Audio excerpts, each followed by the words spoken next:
அனைவருக்கும் வணக்கம். நம்ம இன்னைக்கு பார்க்க போகிறது பிசிராந்தையார் அப்படிங்கிற நாடகம். இது பாரதிதாசன் அவர்களால் எழுதப்பட்ட சாகித்ய அகாதமி விருது பெற்ற ஒரு நாடகம். இதில் நிறைய கதாபாத்திரங்கள் இருக்குது. இதன் மூலமாக நம்ம என்ன தெரிஞ்சுக்கிறோம் அப்படின்னா, கோப்பெருஞ்சோழனுக்கும் அவருடைய புலவரான பிசிராந்தையாருக்கும் இடையேயான நட்பினுடைய வலிமையை நம்ம இதன் மூலமாக தெரிஞ்சுக்க முடியுது. இந்த நாடகத்தில் கதை எப்படி ஆரம்பிக்குது அப்படின்னா, நல்லா மழை பெஞ்சிட்ருக்கு.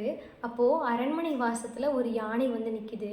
அந்த வாசலில் இருந்த மாதிரியே யானை மேலே உட்காந்துட்டு ஒருத்தர் ஆராய்ச்சி மணியை அடிக்கிறார். ஆராய்ச்சி மணி அடிக்கிற சத்தத்தை கேட்டு யார் இந்த நேரத்தில் ஆராய்ச்சி மணியை அடிக்கிறதுன்னு சொல்லி அரசர் வெளியே பார்க்குறாரு. ஆனால் காற்றும் மழையும் வேகமாக அடித்ததுனால அந்த ஆராய்ச்சி மணியை அடித்தவர் கீழே விழுந்து கிடக்கிறார். யாருன்னு அரசர் கீழே போய் பார்க்கும்போது தான் தெரியுது அது பிசிராந்தையார் அப்படின்ட்டு. அப்புறம் பிசிராந்தையாரும் கோப்பெருஞ்சோழனான அந்த அரசனும் சேர்ந்து என்ன பண்ணுறாங்கன்னா, இந்த மழையினாலேயும் காற்றினாலேயும் அடிபட்டு வீடு இழந்த மக்களை போய் நம்ம பார்க்கலாம் அப்படின்னு சொல்லிட்டு 2 பேரும் கிளம்பி போகிறாங்க. பிசிராந்தையார் ரொம்ப மனசு வருத்தப்படுறாரு. என்னென்னா, இந்த இயற்கை சீற்றத்தை கூட எதிர்கொள்ள முடியாத அளவுக்கு மக்கள் வலிமை இல்லாதவர்களாக இருக்கிறாங்களே அப்படின்னு சொல்லி ரொம்ப வருத்தப்படுறாரு. அப்படியே பார்த்துட்டே போயிட்டே இருக்கும் பொழுது காலையில் அதிகாலை நேரமாக ஒரு ஊருக்கு போய் சேர்றாங்க. அது ஒரு அழகான ஊர், அழகான ஒரு குளக்கரைக்கு போய் சேர்றாங்க. அங்கே உடையப்பன் அப்படிங்கிறவன் அவனுடைய மனைவியான ஓடைப்பூ அப்படிங்கிறவளும் உட்காந்து மீன் பிடிச்சிட்ருக்காங்க. இப்போ ஓடைப்பூ உடையப்பன்கிட்ட சொல்கிறா, போதும் வா நம்ம வீட்டுக்கு போகலாம் அப்படின்னு சொல்கிறான். ஆனால் அதுக்கு உடையப்பன் சொல்கிறான், இல்லை இல்லை, நான் மீன் பிடிக்காமல் இங்கேருந்து வரவே மாட்டேன் அப்படின்னு சொல்கிறான். இப்படியே சொல்லிட்டு இருக்கும்பொழுதே அவங்க வலையில் ஏதோ பெருசாக சிக்குது. அது 2 பேராலையும் சேர்ந்து இழுக்கவே முடியலை. உடையப்பனும் ஓடைப்பூவும் ரொம்ப முயற்சி பண்ணி அதை இழுக்கிறாங்க. இது எல்லாத்தையும் பிசிராந்தையாரும் கோப்பெருஞ்சோழனும் மறைவாக நின்று பார்த்துட்டே இருக்காங்க. அவங்க இழுக்கும்பொழுது ஒரு பெட்டி வருது. அந்த பெட்டியை திறந்து பார்க்கும்போது அதில் ஒரு பெண் அவள் கருவுற்ற நிலையில் இறந்து போய் இருக்கா. இதை பார்த்த அரசர் என்ன பண்ணுறாரு அப்படின்னா, அரண்மனைக்கு வந்துடுறாரு. அந்த பொண்ணு பேர் பச்சைக்கிளி. அந்த செத்து கடந்த ஒரு பொண்ணு பேர் பச்சைக்கிளி. ஸோ இந்த பொண்ணோட மரணம் எப்படி நிகழ்ந்தது அப்படின்னு கண்டுபிடிச்சி சொல்லணும். அப்படி இல்லைன்னா அமைச்சரை தூக்கிலிடலாம் அப்படின்னு சொல்லி முடிவாக சொல்லிடுறாரு. அப்போ திடீர்னு ஒருத்தன் சொல்கிறான், நான் தான் பச்சைக்கிளியை கொன்னேன் அப்படின்னு சொல்கிறான். ஆனால் அவன் ஏன் கொன்னான், எதுக்காக கொன்னான்னு எந்த காரணத்தையுமே சொல்லலை. அதனால் அரசர் 3 நாள் கேட்டுத்தராரு. 3 நாட்களுக்குள்ளே இவளை யார் கொன்னான்னு நீங்கள் கண்டுபிடிக்கலன்னா அமைச்சரை தூக்கில் போட்டுடலாம் அப்படின்னு சொல்லி அவர் முடிவாக சொல்கிறார். இப்போது பச்சைக்கிளி யார் அப்படிங்கிற ஃப்ளாஷ்பேக் நமக்கு தெரியுது. ஃப்ளாஷ்பேக்கில் என்னென்னு பார்த்தீங்கன்னா, பச்சைக்கிளி சின்ன பிள்ளையாக இருக்கும் பொழுது அவள் ஒரு குளக்கரைக்கு போயிருப்பாள். அந்த இடத்துல என்ன இருக்கும்னா, ஒரு கரடி வந்திருக்கும். அந்த கரடியை பார்த்து பயந்து அவள் இருக்கும் பொழுது அந்த வழியாக தூயன் அப்படிங்கிற சோழ நாட்டை சேர்ந்த ஒரு ஆண் அவளை காப்பாற்றிருப்பான். அவன் என்ன பண்ணுவான், காப்பாற்றினோடனே அவள் அழகில் மயங்கி அவன் மீது காதல் கொண்டு அவளை கல்யாணம் பண்ணிக்கலாம் அப்படின்னு சொல்லி ஆசைப்படுவான். ஆனால் பச்சைக்கிளிக்கு அந்த எண்ணம் கிடையவே கிடையாது. இப்படியே ஆண்டுகள் ஓடிடுச்சு. அதே குளக்கரையில் ரொம்ப வருஷம் கழித்து பச்சைக்கிளி மான்வளவன் அப்படிங்கிற ஒரு அழகான பையனை பார்த்து காதலிக்கிறா. 2 பேரும் சேர்ந்து பெற்றோர்கள் சம்மதத்தோட கல்யாணமும் பண்ணிக்கிறாங்க. இப்படியாக மான்வளவனுக்கும் பச்சைக்கிளிக்கும் கல்யாணம் நடந்து அதன் மூலமாக பொன்னன் அப்படிங்கிற ஒரு ஆண்மகவை பச்சைக்கிளி பெற்றெடுக்கிறான். இப்படி போயிட்டுருக்கு. 2வது முறையாக மறுபடியும் பச்சைக்கிளி மாசமாக இருக்கா. அப்படி இருக்கும் பொழுது என்ன ஆகுதுன்னு பார்த்தீங்கன்னா, அவள் ஆசைப்பட்டு எனக்கு இழந்த பழம் சாப்பிடணும் போல இருக்குன்னு சொல்லி தன்னுடைய கணவன்கிட்ட கேட்குறா. அப்போ அங்கே இங்கேன்னு எல்லா பக்கமும் திரிஞ்சு ஒரு 5 இழந்த பழத்தை மட்டும்தான் மான்வளவனால் கொண்டு வர முடிஞ்சுது. அதை கொண்டு தன்னுடைய மனைவி கிட்ட கொடுக்குறான். அவள் ஒன்றை எடுத்து பையனான பொன்னன்கிட்ட ஒன்றை கொடுத்துட்டு மீதி 4 இழந்த பழங்களையும் தன்னுடைய தலைகணைக்கு அடியில் வச்சுட்டு தூங்கிடுறான். இப்படி தூங்கிட்டு இருக்கும் பொழுது அந்த இழந்த பழத்து மேலே சின்ன குழந்தை தானே பொன்னன், அவன் ஆசைப்பட்டு 2 இழந்த பழத்தை அம்மாவுக்கு தெரியாமல் எடுத்து கைக்குள்ளே வச்சுக்கிறான். அடுத்த நாள் காலையில் விடியுது.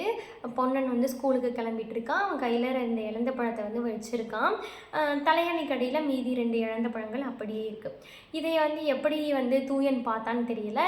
பொன்னன் நடந்து வந்துட்டு இருக்கும்போது அவன் கையில் இருந்த 2 இழந்த பழங்களையும் வாங்கிக்கிட்டு அவனை அனுப்பிச்சி விட்டுறான். இப்படியாக போயிட்டே இருக்கும் பொழுது எதிர்க்க மான்வளவன் வரான். அந்த தூயன் பார்க்குறான்.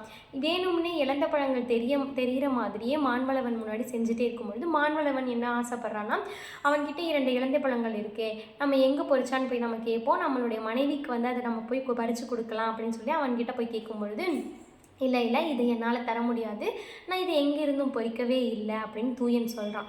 இப்போ இது எப்படி உனக்கு கிடச்சிதுன்னு சொல்லி மான்வளவன் கேட்கும்பொழுது, இது என் மேலே அன்பு கொண்ட ஒரு பெண் கொடுத்தா அப்படின்னு சொல்லி அவன் சொல்கிறான். யாருன்னு கேட்கும்பொழுது, அவளுக்கு அவன் கணவன் 5 பழத்தை கொடுத்தானாமா.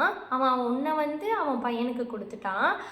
மீதி இருக்க 2 வந்து அன்பால் எனக்கு கொடுத்துட்டு இன்னும் 2 வந்து அவளே வச்சுக்கிட்டா அப்படின்னு சொல்லவும், இது வந்து தன்னுடைய மனைவியான பச்சை கிளி தான் அப்படின்னு சொல்லி மான்வளவனுக்கு வந்து தெரிஞ்சு போயிடுது. ஸோ கோபத்தால் என்ன பண்ணுறான்னா, வீட்டுக்கு போன உடனே கர்ப்பிணின்னு கூட பார்க்காம பச்சை கிளியை வந்து கொன்னுடுறான் அப்படிங்கிறது தான் வந்து கதை. இதை வந்து அரசர் தெரிஞ்சுக்கிறாரு. தெரிஞ்சுக்கிட்டதுக்கு அப்புறமா இளங்கோ சோழன் என்ன பண்ணிடுறாருனா, கோப்பெருஞ்சோழனுடைய மகன்கள் 2 பேர். ஒன்று வந்து செங்கோ சோழன், இன்னொன்று வந்து இளங்கோ சோழன். இளங்கோ சோழன் வந்து அவருடைய படை இருக்கும் இல்லையா, இப்போ ராஜாவினுடைய படையாக இருக்கக்கூடிய செங்கோ சோழன் கோப்பெருஞ்சோழனுடைய படை இருக்கும் இல்லையா, அதில் தளபதியாக வந்து இருப்பவர் தான் பருவூர் தலையார் அப்படிங்கிறவர். அவருக்கு ஒரு பொண்ணு இருக்கா, அவள் பேர் மணியிடை. அவளை வந்து இவர் காதலிப்பார். ஸோ திருமணம் செய்ததற்குள்ளாக நான் வந்து அரசனாயிடணும் அப்படின்னு ஆசைப்பட்டு, அதுக்காக நீங்கள் உதவி செய்யுங்க அப்படின்னு சொல்லி படைத்தலைவர்கிட்ட கேட்டு இளங்கோ சோழனும் செங்கோ சோழனும் தன்னுடைய சொந்த அப்பாவான கோப்பெருஞ்சோழன் மீது படையெடுத்துட்டு போகிறாங்க. இதனால ரொம்ப மனமுடைந்து போகிறார் கோப்பெருஞ்சோழன், என்னுடைய பசங்களே என்னை எதிர்த்து வராங்களேன்னு. ஆனால் கோப்பெருஞ்சோழனை பார்த்து இளங்கோ சோழனும் செங்கோ சோழனும் பயந்து போயிடுறாங்க. சரி, பாண்டிய நாட்டினுடைய உதவியினுடைய அப்பாவை எதிர்த்து போராடலாம் அப்படின்னு சொல்லி போகும்போது, பாண்டிய நாட்டுக்காரர்களும் கோப்பெருஞ்சோழனுடைய வீரத்தையும் அவனுடைய நல்ல எண்ணத்தையும் புரிஞ்சுக்கிட்டு அவனுக்கு உதவி பண்ணுறாங்க.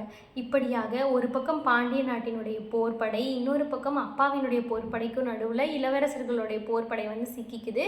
அவங்க போரில் தோற்றும் போயிடுறாங்க.